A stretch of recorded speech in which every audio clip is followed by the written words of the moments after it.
जय हिंद दोस्तों, स्वागत है आप सभी आपके अपनी YouTube channel self study Kundan Kumar में। आज बात करेंगे हिस्ट्री क्लास 12 बोर्ड परीक्षा 2024। अगर आप भी 2024 में परीक्षा देने वाले हैं तो आप सबके लिए हिस्ट्री से टॉप 50 MVBI ऑब्जेक्टिव क्वेश्चन कराने वाले हैं, जो बोर्ड परीक्षा 2024 के लिए रामबाण प्रश्न होने वाले हैं।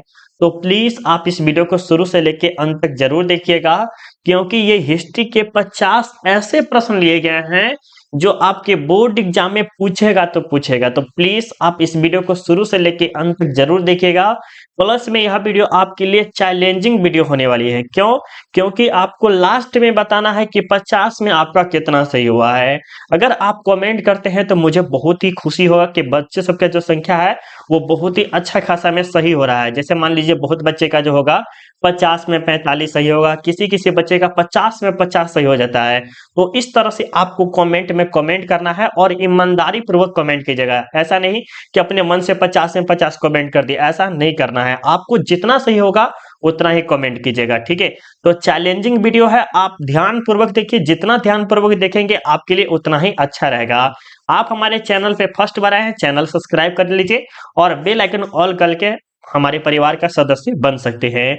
और आपका एक छोटा सा कर्तव्य होता है लाइक करना, वो आप पहले लाइक कर दीजिए और कमेंट में आपको बताना है कि आपका कितना सही हुआ, ये करना है। और शेयर अपने दोस्त भाई बहन जो भी है उन सबको शेयर कर दीजिएगा। अगर आप व्हाट्सएप ग्रुप ज्वाइन करना चाहते हैं मेरे प्यारे बच्चों, तो इस नंबर पे 8578002739 पर सिर्फ और सिर्फ हाई लिख के भेजेगा। उसके बाद हम क्या करेंगे, आपको व्हाट्सएप ग्रुप का लिंक देंगे, उसके माध्यम से आप ज्वाइन कर पाएंगे। तो क्या आप सब तैयार है? यस या नो फटाफट कमेंट करके बताइए।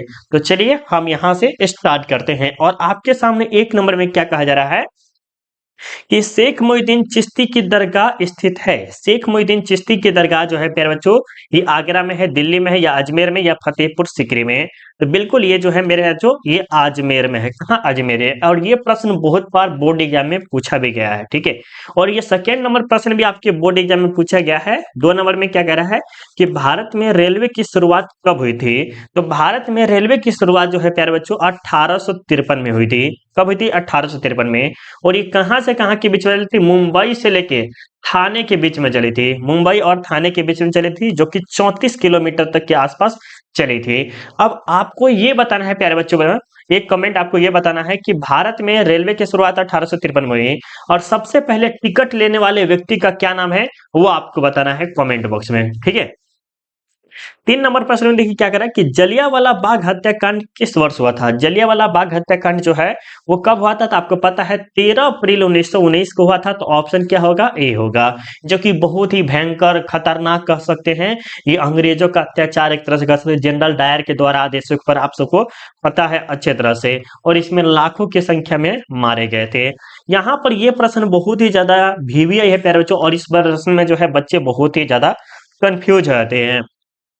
कह रहा है कि गेटवे ऑफ इंडिया का निर्माण कब हुआ था? गेटवे ऑफ इंडिया का निर्माण जो है प्यारे बच्चों 1911 में हुआ था। तो ऑप्शन सी बिल्कुल ही राइट आंसर है।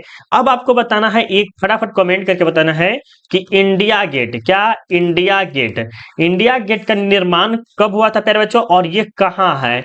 ये दोनों के दोनों प्रश्न बताना है कि इंडिया गेट का निर्माण कब हुआ था और ये कहाँ है, कमेंट बॉक्स में बताइएगा, ठीक है। चलिए अब देखिए 5 नंबर में क्या कह रहा है कि निम्नलिखित में किसका प्रकाशन अब्दुल कलाम ने किया था? न्यू इंडिया, अल हिलाल, यंग इंडिया, या कॉमरेड? तो आपको पता है ये जो किए थे, क्या किए थे? अल हिलाल, जो कि ऑप्शन क्या होगा प्यारे बच्चों? बी होगा। क्या होगा? बी होगा। अब देखिए आपके सामने 6 नंबर में क्या कह रहा है कि सिंधु कान्हू ने किस विद्रोह का नेतृत्व किया? तो आपको पता है कि सिंधु कान्हू ने ये संस्थाल विद्रोह का नेतृत्व किए थे, जो कि 1855 में यह विद्रोह हुआ था। कब हुआ था? 1855 में। ये VBI है प्रश्न, इसे भी आप जरूर अच्छे से नोट कर लीजिएगा, ठीक है। आगे देखिए 7 नंबर में कह रहा है कि भारत में अस्थाई बंदोबस्त कहाँ लागू किया गया था? तो सबसे पहले याद रखिएगा, ये जो स्थायी बंदोबस्त जो है बिहार और बंगाल, ठीक है, और मद्रास में किया गया था। 3 जगह आपको हमेशा याद रखना है, बिहार, बंगाल और मद्रास। तो यहाँ पर देखिए बंगाल ऑप्शन में है, बिल्कुल आपका राइट आंसर क्या होगा, ए होगा। और ये जो अस्थाई बंदोबस्त कब लागू किया गया था, 1793 में। कब किया गया था, 1793 में। और ये जो है प्यारे बच्चों, ये अस्थाई बंदोबस्त इतना खराब टैक्स था। टैक्स मतलब समझते हैं ना, जैसे हम सबसे टैक्स लिया जाता है, कोई सामान वगैरह खरीदते हैं, जैसे कलम ही सोच लीजिए, लिंकलाइजर का जो कलम हो गया, वो पहले पेन हम कितने में खरीदते थे, 5 रुपए में, अभी कितना मिला है, 8। क्यों, ये टैक्स बढ़ने के कारण 8 रुपए मिला है। तो हम सभी टैक्स पे करते हैं, लेकिन उस समय में बिहार में, बंगाल में, मद्रास में भयंकर टैक्स लिया जाता था, एक तरह से कह सकते हैं, ठीक है। अब देखिए 8 नंबर में कि स्वतंत्र भारत के पहले गवर्नर जनरल कौन थे। इस प्रश्न में बच्चे बहुत ही कंफ्यूज हो जाते हैं, लेकिन आपको कंफ्यूज नहीं होना है प्यारे बच्चों। इसका जो राइट आंसर होगा, और 100% राइट आंसर है तो है, ठीक है। तो स्वतंत्र भारत के पहले गवर्नर जनरल जो है वो लॉर्ड माउंटबेटन है प्यारे बच्चों। कौन है, लॉर्ड माउंटबेटन है। और हमेशा याद रखना, अंतिम अगर पूछ लिया जाए, अंतिम पूछ लिया जाए कि स्वतंत्र भारत के अंतिम गवर्नर जनरल कौन है, तो सी राजगोपालचारी। याद रहेगा ना, बिल्कुल। जितना जबरदस्त तरीके से हम आपको पढ़ा रहे हैं, मुझे पूरा विश्वास है कि आपको समझ में आ रहा होगा। 9 नंबर देखिए क्या करें कि भारतीय संविधान के निर्माण में कितने समय लगे। तो आपको पता है कि भारत का जो संविधान है उसको निर्माण होने में, मतलब कि जब 1947 में देश आजाद हो गया, यहाँ से अंग्रेज चले गए, लॉर्ड माउंटबेटन ने क्या किया, भारत और पाकिस्तान को डिवाइड कर दिया। उसके बाद जो है भारत को संविधान लागू करने में, कह सकते हैं नियम वगैरह लागू करने में 2 वर्ष 11 माह 18 दिन लग गया। तो ऑप्शन क्या होगा प्यारे बच्चों, बी होगा। क्या होगा, बी होगा। राखल दास बनर्जी को मोहनजोदड़ो के अवशेष किस वर्ष मिले। राखल दास बनर्जी को मोहनजोदड़ो के जो अवशेष है प्यारे बच्चों, वो कब मिले थे, तो 1922 में। कभी कभी पूछता है ये जो मोहनजोदड़ो से सबसे प्रसिद्ध चीज क्या मिली थी, तो विशाल स्नानागार, एक अन्नानागार मिला था प्यारे बच्चों। क्या मिला था, अन्नानागार। नृत्य करती हुई मूर्ति भी मिली है यहाँ से, तो इसीलिए प्रसिद्ध जगह भी है। और यह किस नदी के किनारे है, तो सिंधु नदी के किनारे। किस नदी के किनारे, सिंधु नदी की। इसकी भाषा भी सिंधु है, ठीक है। आगे चलते हैं, यहाँ पर 11 नंबर में देखिए क्या करा कि सिंधु घाटी सभ्यता में विशाल स्नानागार के अवशेष कहाँ से प्राप्त हुए। तो देखिए ये जो विशाल स्नानागार हो गया, या अन्नानागार हो गया, नृत्य करती हुई मूर्ति हो गया, और मोहनजोदड़ो का जो होता है मृतकों का टीला, ये सब जो है आपको मोहनजोदड़ो से ही पूछा जाता है, जो कि बार बार रिपीट किया जाता है। तो प्रश्न आप मिस मत कीजिएगा, ठीक है। विजयनगर साम्राज्य की स्थापना किसने की थी। विजयनगर साम्राज्य की स्थापना जो है 1336 में वो किए थे हरिहर और बुक्का। ये कौन थे, दोनों के दोनों भाई थे। क्या थे प्यारे बच्चों, दोनों के दोनों भाई ही थे, राइट। और यहाँ के महानतम शासक कौन थे, कृष्णदेव राय थे। प्रयाग प्रस्ती की रचना किसने की थी, तो हरिसेन ने की थी। किसने, हरिसेन। ऑप्शन सी हो रहा।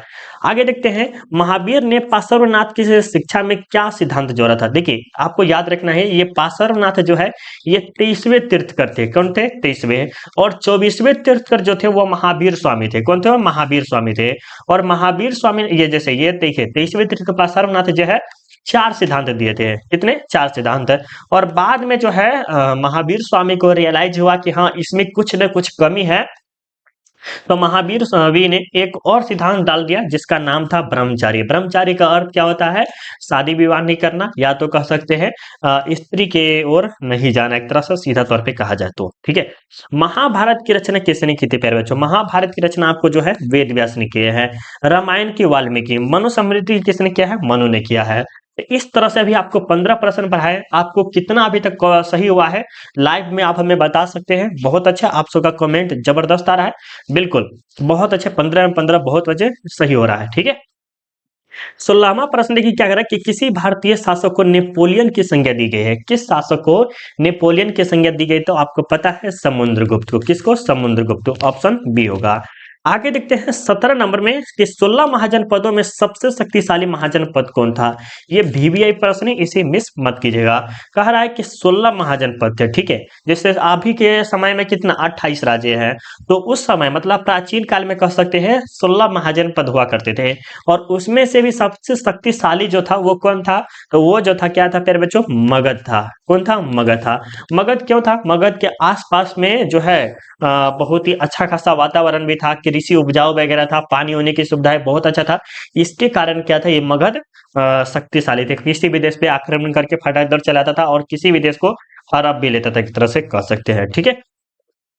इब्न बतूता किस देश का निवासी था? इब्न बतूता जो है प्यारे बच्चों ये मोरक्को का निवासी था, जो कि ऑप्शन क्या होगा 18 नंबर का बी बिल्कुल हुई राइट आंसर प्यारे बच्चों, ठीक है। और उन्होंने एक किताब लिखा था प्यारे बच्चों, अगर आपको किताब के बारे में पता है तो कमेंट करिए होती। और एक ऐसा प्रश्न नहीं कि ये नहीं पढ़ाया है, आपको बार बार बहुत बार पढ़ाया है, तो किताब का नाम भी आप जरूर हमें पता है आप बता दीजिएगा। कुतुब मीनार का निर्माण किसने करवाया था? कुतुब मीनार का निर्माण जो है कुतुबुद्दीन ऐबक ने करवाया था, ऑप्शन सी। और ताजमहल का निर्माण किसने करवाया था? ताजमहल, ठीक है, ताजमहल का निर्माण किसने करवाया था? वो अपनी बीवी की याद में करवाया था, वो आपको पता है कमेंट करके बता दीजिएगा। कहता है ना दिला दो तेनू बुर्ज खलीफा। तो इसी तरह से पुराने जमाने में जो है शाहजहां ने क्या किया था, ताजमहल दिला दिया था, एक तरह से याद में अपनी कर दी थी, एक तरह से कर सकते हैं। और अभी क्या क्या चल रहा है, दिला दो तेनू बुर्ज खलीफा। चलिए 20 नंबर देखिए क्या कह रहा है कि भारत में सॉरी उत्तर भारत में भक्ति आंदोलन का आरंभ किस संत ने किया था? तो उत्तर भारत में जो है प्यारे बच्चों ये किए थे रामानंद। किसने? रामानंद, ऑप्शन ए सही होगा। कैप्टन हॉकिस किस मुगल शासक के दरबार में आया था? वीवीआई प्रश्न है, इसे आप जरूर अच्छे से याद कर लीजिएगा। 21 नंबर में तो कैप्टन हॉकिस जो है वो जहांगीर के शासनकाल में आए थे, तो ऑप्शन क्या होगा प्यारे बच्चों? बी होगा। दीन एलाई संबंधित है, ये किससे संबंधित है? ये जो है आपको 1582 में या 1581 दोनों में से कोई भी ऑप्शन रहेगा तो इस पे टिक लगा सकते हैं। दीन इलाही जो है आपको अकबर से संबंधित है। किससे संबंधित है? अकबर से, ऑप्शन सी होगा, ठीक है। स्थापत्य कला का सबसे अधिक विकास किसके समय में हुआ था? स्थापत्य कला का जो सबसे अधिक विकास हुआ, मतलब कि देखिए यहाँ पर स्थापत्य कला का अर्थ क्या हुआ, जैसे मंदिर हो गया, ठीक है, मंदिर हो गया, आप देख सकते हैं ताजमहल हो गया, कुतुब मीनार हो गया, ये सब जो है कह सकते हैं, ये जो है किसके समय में सबसे ज्यादा विकसित हुआ? तो ये जो है अकबर के काल से शुरू हुआ और शाहजहां के समय में क्या हुआ, बहुत ही ज्यादा तेजी से वृद्धि हो गया, चरमोत्कर्ष पर पहुंच गया। और सबसे ज्यादा जो पतन हुआ वो औरंगजेब के समय से होने लगा। तो यहाँ पर ऑप्शन सी होगा, क्या कह रहा है कि अधिक विकास हुआ, तो वो जो है शाहजहां के समय से क्या हुआ प्यारे बच्चों, विकास होने लगा। आपको पता है शाहजहां ने क्या किया है, ये ताजमहल बनवाया है, बहुत चीज शाहजहां ने बनवाया है, ठीक है।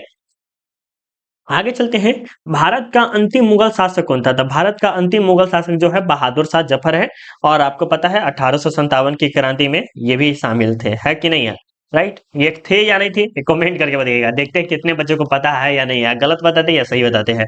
25 नंबर है कि मुस्लिम लीग की स्थापना किस वर्ष हुई थी? मुस्लिम लीग की स्थापना जो है 1906 में हुई थी प्यारे बच्चों। कब हुई थी? 1906 में। और फिर 1939 में क्या किया गया था, मुस्लिमानों ने क्या किया, मुक्ति दिवस इस दिन को मनाया था, ठीक है।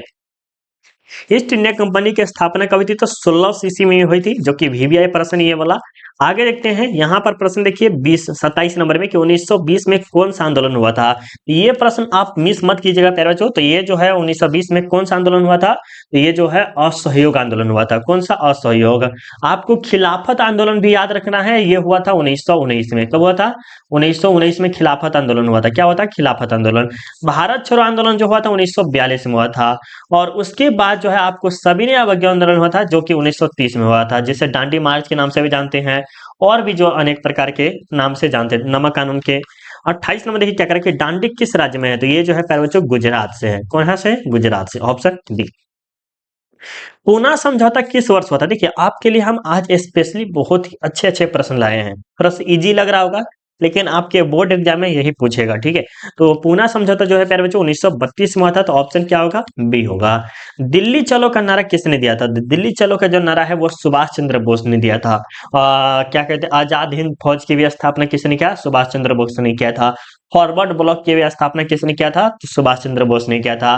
तुम मुझे खून दो मैं तुम्हें आजादी दूंगा, ये भी किसने क्या है? सुभाष चंद्र बोस के द्वारा नारा दिया गया है। तो ये सब नारा आपको याद रखना चाहिए, जरूरी है।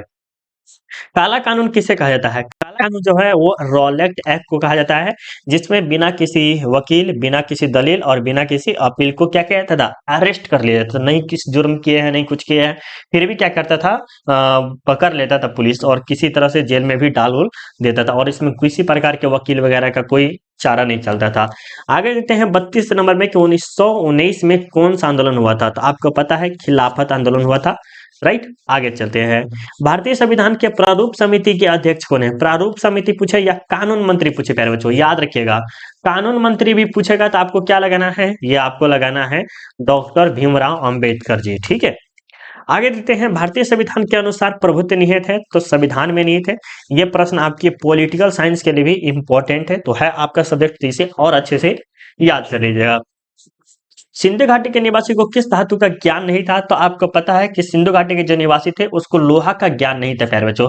लेकिन ये जो लोहा है, लोहा का ज्ञान जो है वैदिक सभ्यता मतलब वैदिक काल के जो लोग थे उन सबको लोहा की जानकारी हो गई, जो कि एक तरह से कह सकते हैं ग्रामीण क्षेत्रीय थे। क्या थे?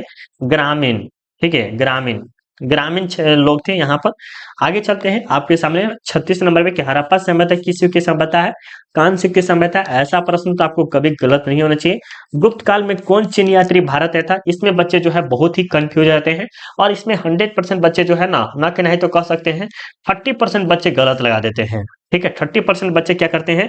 गलत लगा लेते हैं, लेकिन आपको गलत नहीं लगाना है। गुप्त काल में कौन चीनी यात्री आए थे? तो फाहियान आए थे। कौन आए थे? फाहियान। इंडिका के लेखक कौन है प्यारे बच्चों? तो मेघास्तिनीज। कौन है? मेघास्तिनीज। ऑप्शन बी होगा। आगे देखते हैं, अशोक किस वंश का शासक था प्यारे बच्चों? तो ये जो था मौर्य वंश का शासक था। पुराणों की संख्या कितनी है? तो आपको पता है कि पुराणों की संख्या जो है 18 है। पुराणों में कितने पर्व है? ठीक है, तो 18 है। पर्व भी आपको पूछा है तो 18 है। मनुस्मृति में कितनी प्रकार के विवाह का उल्लेख किया गया है? तो 8 प्रकार के विवाह का। ये सब याद रखना है। महाभारत की रचना किस भाषा में थी? तो आपको पता है संस्कृत भाषा में, क्योंकि उस समय जो है संस्कृत जो है मातृभाषा से सॉरी माँ एक तरह से समझा जाता था और हिंदी को जो है बहु समझा जाता था। देखिए ये जो है ना संस्कृत, संस्कृत जो था माँ था, पहले क्या था? माँ।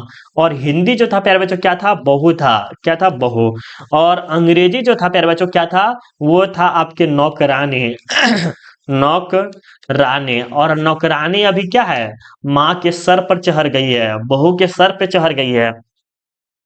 ये इंग्लिश। ठीक है, संस्कृत माँ समान था और हिंदी को बहु माना जाता था, हिंदी को, राइट। और ये जो इंग्लिश है इसे क्या कहता था? नौकरानी समझा जाता था पुराने जमाने में किसी से पूछे।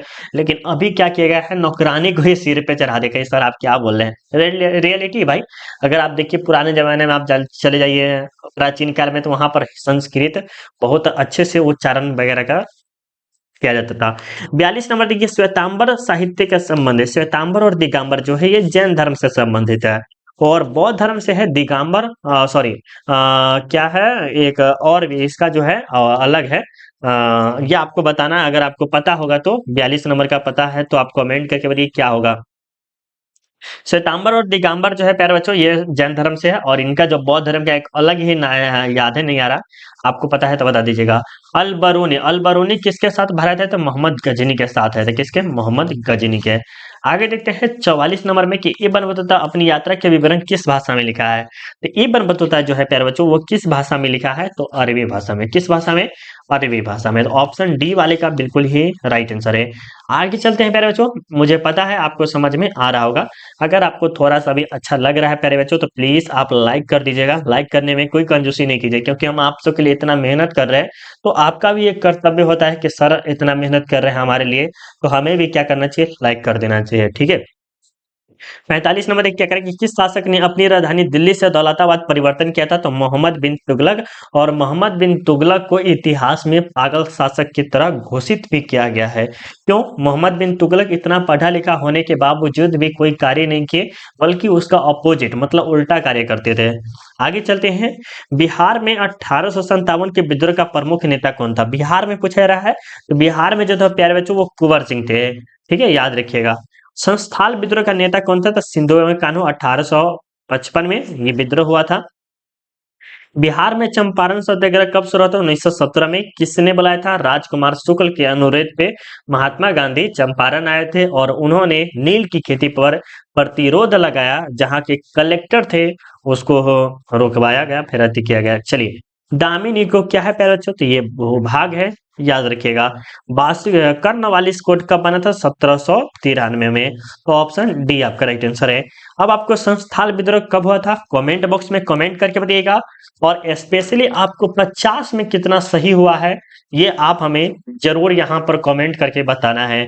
अपना नाम और कमेंट करके बताइएगा। ठीक है, अगर सही में अगर आप 50 में कितना सही किया रियलिटी बताइएगा कि सर हमें इतना सही हुआ, झूठ मत बोलिएगा। ठीक है, और कैसा क्लास लगा है आज का वो स्पेशली कमेंट करके हमें जरूर सजेस्ट कीजिएगा। आपका एक कमेंट मुझे बहुत ही ज्यादा खुशी दे देती है। तो कमेंट कीजिएगा और लाइक तो जरूर करता है। चलिए मिलते हैं अगली वीडियो में, अभी के लिए बाय बाय, जय हिंद, जय भारत।